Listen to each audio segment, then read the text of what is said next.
ከሐጀር አልአስወድ አንስቶ እስከ ካዕባ በር ድረስ እቺ ቦታ ሙልተዘም በመባል ትጠራለች። ነብያችን አለይሂ ሰላቱ ወሰላም ወደ ካዕባ ሲመጡ ወደዚህ ሙልተዘም ወደሚባለው ስፍራ ጠጋ ብለው ደረታቸውን አስጠግተው ዱዓ ያደርጉ ነበር ለረጅም ሰዓት ማለት ነው።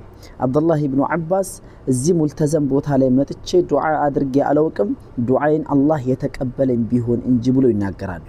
አላህ አጋጣሚውና እድሉን ከወፈቀ ሙልተዘም የምትባለው ቦታ ጠጋ ብለ ዱዓ አድርግ ዱዓን ሙስተጃብነት ታገኝበታለህ ኢንሻአላህ ተዓላ። ወደዚህ ቤት ወደዚህ ስፍራ ሁላችንንም አላህ ይወፍቀን። አላሁ የኔ መመኪያ መጠጊያ ቤቴ ሶብርን ስጠኝ እስከ ሕይወቴ